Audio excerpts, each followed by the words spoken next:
menjawab pertanyaan-pertanyaan dari teman-teman. Kelapa apa yang bisa dibuat atau dibikin bonsai? Perawatan bonsai kelapa. Untuk bonsai kelapa,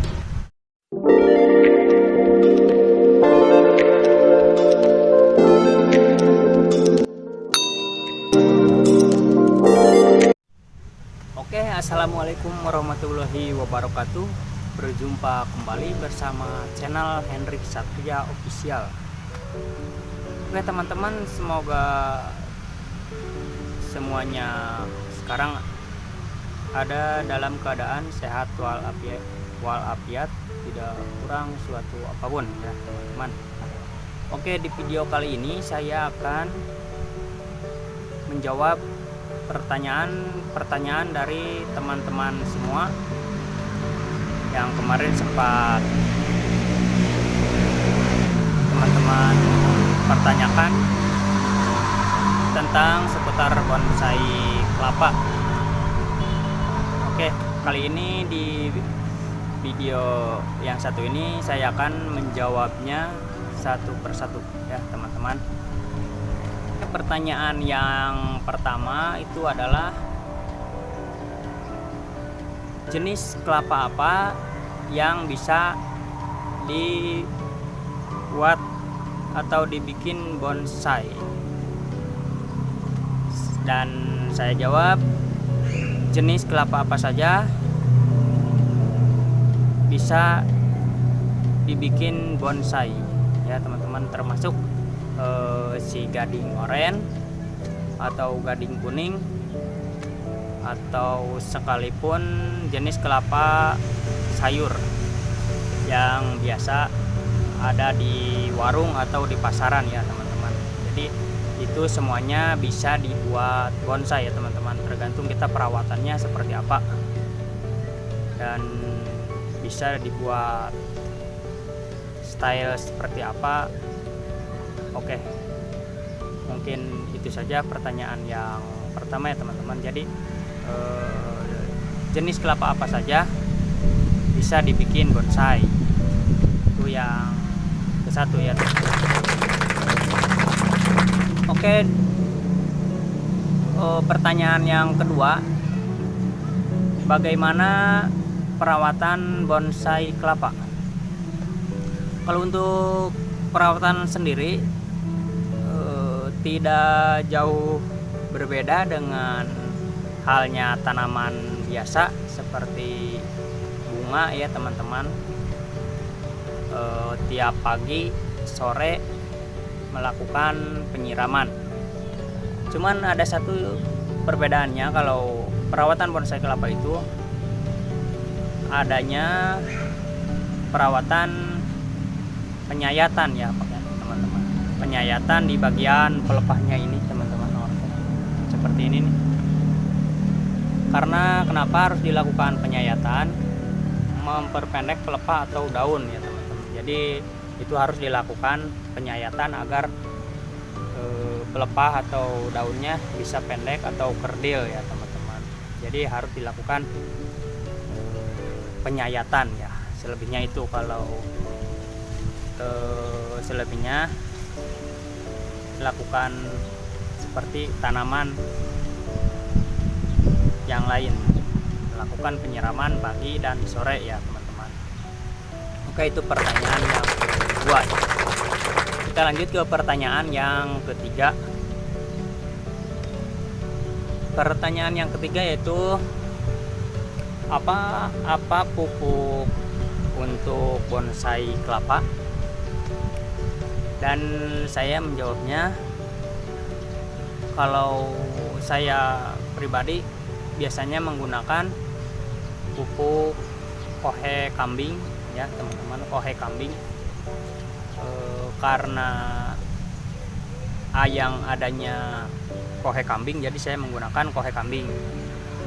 Kalau misalkan teman-teman agak kesulitan mencari kohe kambing, itu bisa menggunakan kohe ayam juga ya teman-teman, asalkan dengan syarat kohenya itu yang sudah terurai ya, terurai atau sudah difermentasi terlebih dahulu agar kandungan si pupuknya itu tidak panas ya teman-teman. Jadi saya sendiri kalau menggunakan pupuk kohe kambing itu biasanya yang sudah kering atau sudah terurai, udah tercampur dengan tanah ya teman-teman. Nah, jadi saya pribadi menggunakan kohe kambing ya teman-teman. Jadi kita lanjut ke pertanyaan yang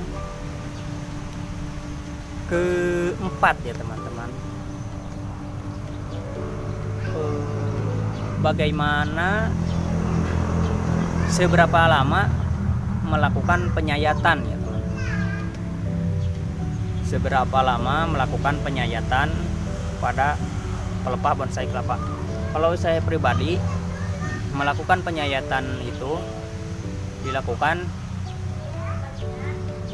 2 minggu sekali atau 1 bulan itu 2 kali ya teman-teman.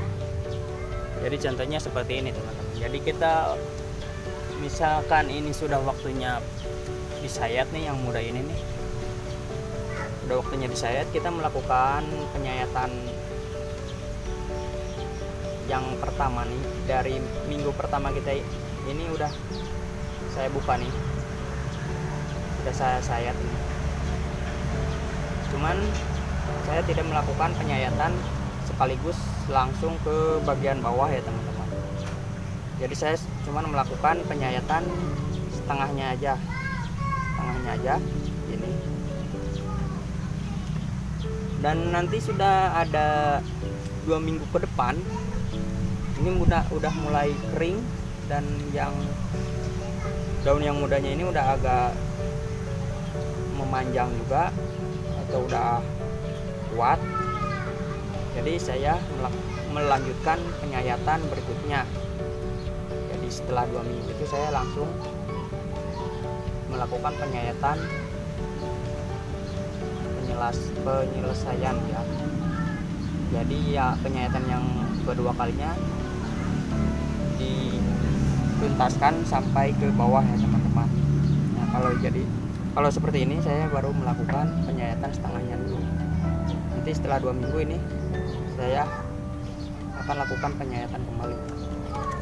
Nah, mungkin seperti itu kalau cara penyayatan saya. Ya, jarak waktunya seperti itu ya teman-teman. Oke, mungkin bisa dipahami. Lanjut ke pertanyaan yang kelima. Berapa lama waktu pembungkusan akar? Oke teman-teman, saya jawab.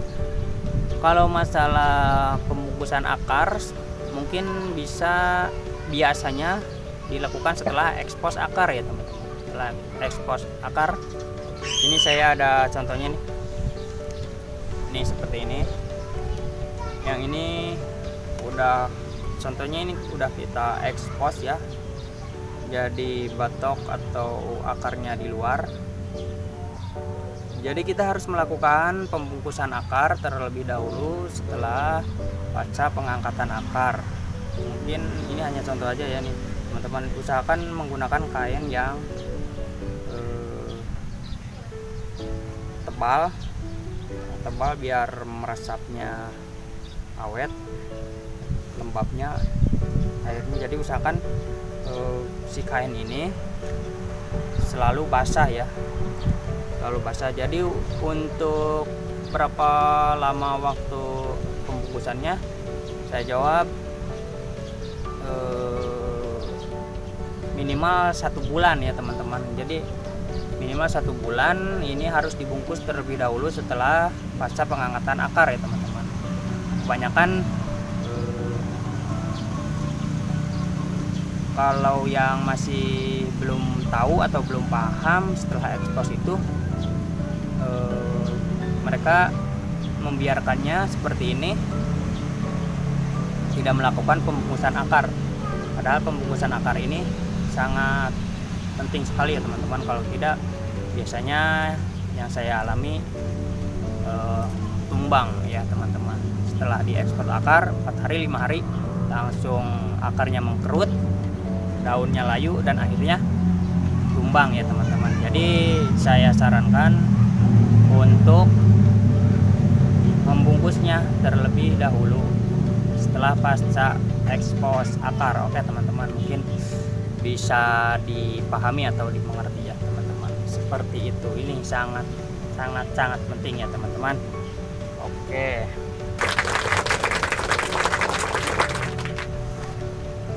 kita lanjut ke pertanyaan yang ke-6. Pertanyaannya adalah, di usia berapakah bonsai kelapa mengalami atau belajar pecah daun ya teman-teman? Oke, saya jawab. Kalau bonsai kelapa mulai belajar pecah daun itu biasanya di usia paling cepat 7 bulan ya teman-teman. 7 bulan, tapi terkadang 6 bulan pun sudah ada yang mau belajar pecah daun ya teman-teman. Jadi mungkin faktor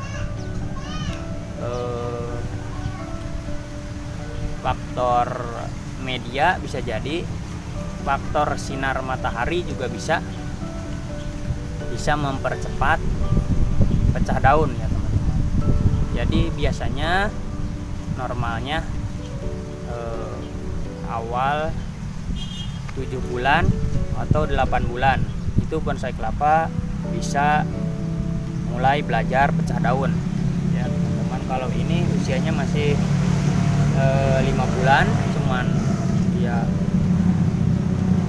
terlihat gemuk sekali. 5 bulan belum belajar pecah daun ya teman-teman. Jadi kalau di 6 bulan itu mungkin cuman ada sobekan 7 bulan itu, di usia 7 bulan itu paling ada sobekan satu daun saja yang sobek, satu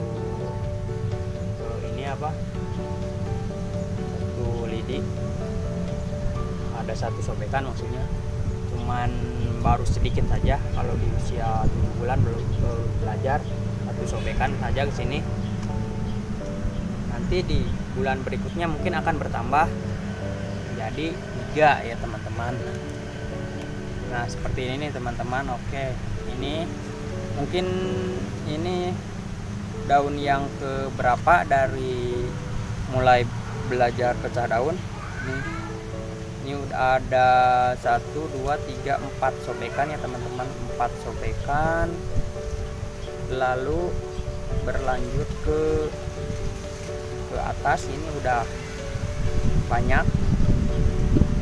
Jadi keluarnya pelepah yang baru atau daun-daun yang baru, jadi pecahannya itu akan bertambah banyak ya teman-teman. Seperti ini nih. Nah, ini kan sedikit, ini makin lama makin banyak ya pecahannya ini teman-teman. Udah banyak ini. Nah, seperti itu ya teman-teman. Jadi saya jawab, belajar pecah daun itu maksimal 6 bulan atau paling cepat ya teman-teman. Kalau itu pun kita bisa bereksperimen di usia 6 bulan itu udah mulai bisa belajar pecah daun. Tapi kita normalnya biasanya antara 7 bulan sampai 8 bulan bisa belajar pecah daun ya. Oke, kita lanjut ke pertanyaan yang ke-7. Berapa lama batok kelapa bisa nempel di bonsai kelapa? Oke, kita jawab.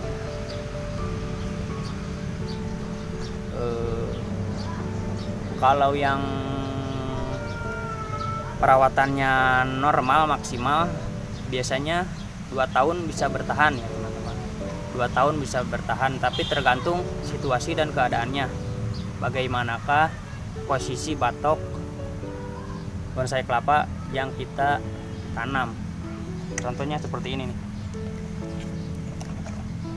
Kalau bonsai kelapanya berbentuk seperti ini, yang batoknya nungging di atas, mungkin akan sedikit rawan atau lebih cepat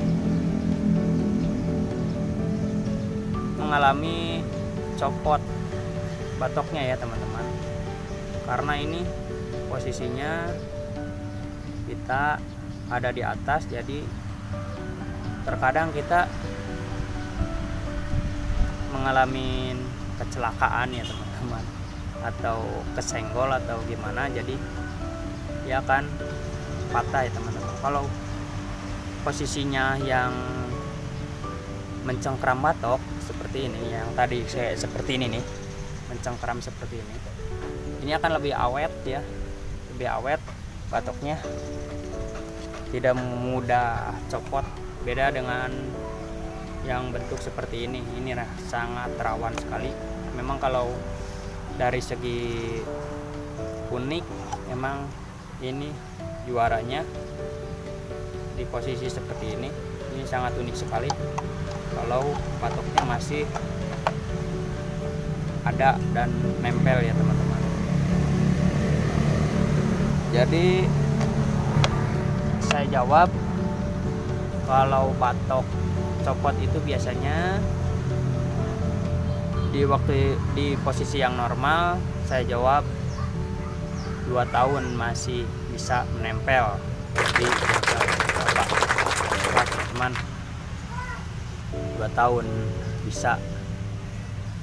Oke, lanjut ke pertanyaan yang terakhir, yang ke-8. Pertanyaannya adalah, apakah manfaat sinar matahari untuk bonsai kelapa? Oh, saya jawab tentu itu sangatlah dibutuhkan dan sangat bermanfaat untuk pertumbuhan si bonsai kelapa, karena sinar matahari itu merupakan suatu nutrisi tambahan atau vitamin untuk pertumbuhan bonsai kelapa. Oke teman-teman, seperti yang ini nih. Ini bonsai kelapa ini sangat puas atau cukup ya, maksimal dalam pencahayaan sinar matahari untuk pertumbuhannya. Kita lihat ini posisinya sangat montok sekali, daunnya lebar-lebar sekali, cuman tidak mengkerucut ya teman-teman. Posisinya ini untuk pencahayaannya sangat sempurna dan pas sekali ya teman-teman. Dari segi pencahayaan juga itu bisa merupakan suatu dorongan untuk si bonsai kelapa mempercepat pecah daun ya teman-teman. Biasanya seperti itu. Kalau yang sering terkena sinar matahari pagi, yang saya alami itu biasanya agak lebih cepat mulai belajar pecah daun.